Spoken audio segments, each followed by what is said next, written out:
Hello friends, welcome to my YouTube channel. Kaja sweet ಮಾಡೋದು ಹೇಗೆ ಅಂತ ನೋಡೋಣ. ಒಂದು ಬೌಲಲ್ಲಿ ಮೈದಾ ಹಿಟ್ಟನ್ನು ತಗೊಳ್ಳಿ, ಅದಕ್ಕೆ ಸ್ವಲ್ಪ ತುಪ್ಪವನ್ನು ಬೆರೆಸ್ಕೊಳ್ಳಿ. ಆಮೇಲೆ ರೆಗ್ಯುಲರ್ ಆಗಿ ನೀವು ಚಪಾತಿಗೆ ಯಾವ ಥರ ಕಲಿಸ್ಕೊಳ್ತೀರಾ ಆ ಥರನೇ ಕಲಿಸ್ಕೊಳ್ಳಿ.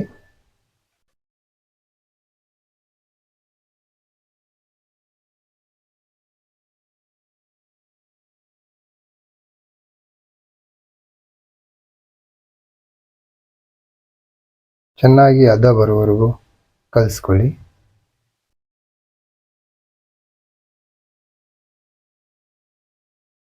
ಸ್ವಲ್ಪ ತುಪ್ಪವನ್ನು ಒಂದು ಬಟ್ಲಲ್ಲಿ ಹಾಕ್ಕೊಳ್ಳಿ.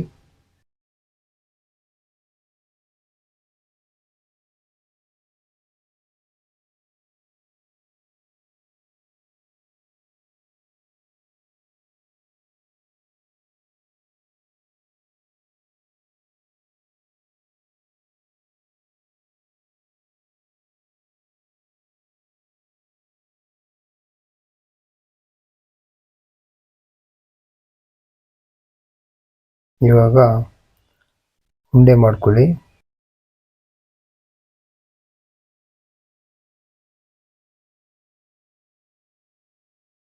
ಸೇಮ್ ಚಪಾತಿ ಥರನೇ ಮಾಡ್ಕೊಳ್ಳಿ.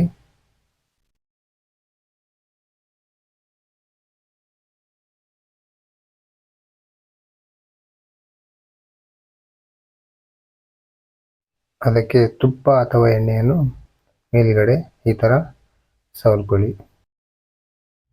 ಚಪಾತಿ ಥರ ಮಾಡಿರುವಂಥ ಒಂದರ ಮೇಲೆ ಒಂದು ಈ ಥರ ಇಟ್ಕೊಳ್ಳಿ. ಒಂದು 4ರಿಂದ 5 ಈ ಥರ ಇಟ್ಕೊಂಡ್ರೆ ಬೆಟ್ರು. ಇದೇ ಥರ ಇಟ್ಕೊಳ್ಳಿ. ಆಮೇಲೆ ಸ್ವಲ್ಪ ಎಣ್ಣೆ ಅಥವಾ ತುಪ್ಪ ಹಾಕಿದ್ರೂ ಓಕೆ, ಪ್ರಾಬ್ಲಮ್ ಇಲ್ಲ. ಟ್ರೈ ಮಾಡಿ ನೋಡಿ. ಇವಾಗ ಒಂದ್ರ ಮೇಲೆ ಒಂದು ಇಟ್ಟುಕೊಂಡು ಆದಮೇಲೆ ಒಂದು 4ರಿಂದ 5 ಮಾಡ್ಕೊಳ್ಳಿ. ಇವಾಗ ಈ ಥರ ಸುತ್ಕೊಳ್ಳಿ. ಈ ಥರ ಸುತ್ಕೊಂಡು ಆದಮೇಲೆ ಇದನ್ನು ಒಂದು ನೈಫಲ್ಲಿ ಕಟ್ ಮಾಡ್ಕೋಬೇಕು. ಒಂದು ಅರ್ಧ ಇಂಚಿಗೆ ಒಂದೊಂದು ಕಟ್ ಮಾಡಿಕೊಂಡ್ರೆ ಬೆಟ್ರ್, ಚೆನ್ನಾಗಿರುತ್ತೆ. ಈ ಥರ ಕಟ್ ಮಾಡ್ಕೊಳ್ಳಿ. ಒಂದರಲ್ಲಿ ಮಿನಿಮಮ್ ಒಂದು 7 to 8 ಆಗುತ್ತೆ.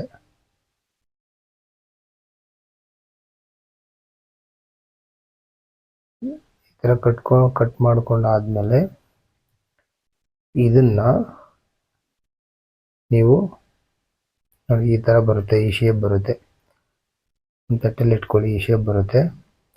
ಇದನ್ನು ನೀವು ಒಂದು ಪಾತ್ರೆಯಲ್ಲಿ ಎಣ್ಣೆ ಹಾಕ್ಕೊಂಡ್ಬಿಟ್ಟು ಹೊರ್ಕೋಬೇಕು ಈ ಥರ.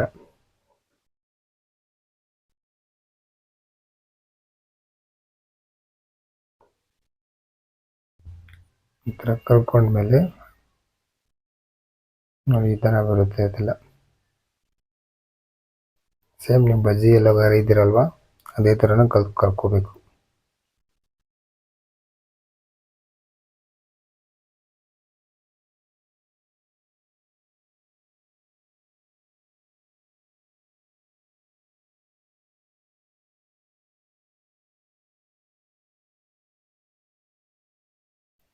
ಈ ಥರ ಕರ್ಕೊಂಡ್ಮೇಲೆ ನೀವು ಈಗ ಒಂದು ಪಾತ್ರೆಯಲ್ಲಿ ಶುಗರ್ ಹಾಕ್ಕೊಂಡ್ಬಿಟ್ಟು ಪಾನಕ ಮಾಡ್ಕೋಬೇಕು. ನೀವು ಎಷ್ಟು ಮಾಡಿರ್ತೀರ ಅದ್ರ ತಕ್ಕಂಗೆ ಪಾನಕ ಮಾಡ್ಕೊಳ್ಳಿ. ಪಾನಕನ ಚೆನ್ನಾಗಿ ಬೇಯಿಸ್ಕೊಳ್ಳಿ. ಬೇಯಿಸ್ಕೊಂಡ್ಮೇಲೆ ಪಾನಕ ಆದಮೇಲೆ